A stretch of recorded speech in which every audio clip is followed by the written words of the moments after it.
3 tahun sudah perang Rusia-Ukraina berlangsung, tapi hingga saat ini janji bantuan militer dari Amerika Serikat dan NATO yakni pesawat tempur F-16 belum juga terrealisasi. Hal ini membuat Ukraina mulai putus asa.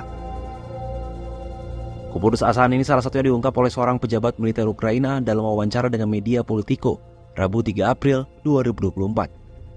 Dalam wawancara anonim tersebut, ia memaparkan secara umum gambaran kemampuan militer Ukraina saat ini sedang suram di tengah ancaman serbuan baru non-masif tentara Rusia. Ia menyampaikan saat ini jumlah pasukan Rusia jauh lebih besar. Di sejumlah titik bisa mencapai 1 tentara Ukraina berbanding 8 tentara Rusia. Ditambah lagi adanya bom udara terpandu yang telah menghancurkan posisi Ukraina selama berminggu-minggu, memungkinkan Rusia menembus garis depan dan menghancurkan prajurit di bagian manapun.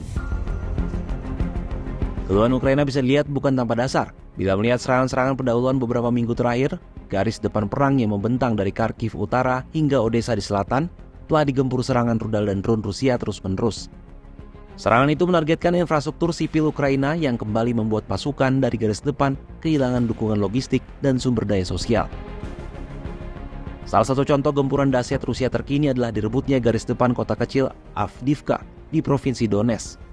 Meski disebut-sebut mengorbankan nyawa 20.000 hingga 47.000 prajurit hanya untuk merebut kota itu pada 17 Februari 2024, Rusia berhasil merebutnya. Itu menjadi prestasi pertama militer Rusia setelah 9 bulan terakhir stagnan di garis depan.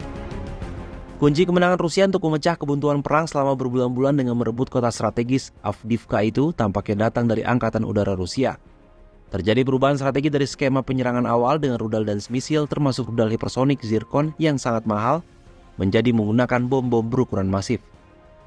Perubahan strategi Rusia menimbulkan celah pertahanan Ukraina hingga membuat pergeseran perhitungan perang. Jumlah media barat termasuk Newsweek dan The Independent bahkan mulai memprediksi hasil akhir perang bisa menjadi kemenangan Rusia karena efektivitas bom-bom tersebut.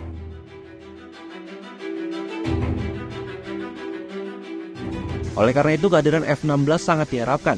Militer negara Presiden Zelensky tersebut berharap penggunaan F-16 akan mengembalikan keseimbangan pertempuran dan mendorong Rusia mundur lebih jauh hingga efektivitas pengoboman berkurang. F-16 Fighting Falcon juga dapat meredam pemancar radar dengan efektif dan memburu lebih banyak rudal jelajah yang rata-rata berkecepatan subsonik di bawah 1 Mach yang masih di bawah top speed F-16. Menurut analisis pakar militer Ukraina, jika F-16 hadir lebih awal, hal itu akan membantu memperkuat penguasaan ruang udara di garis depan sehingga gerak maju pasukan darat Rusia terhambat. Diyakini kemampuan taktis F-16 akan merepotkan pasukan Rusia karena hingga hari ini Rusia tak mampu mendominasi ruang udara Ukraina. Artinya dengan F-16, kota Avdiivka mungkin masih bisa dipertahankan Ukraina.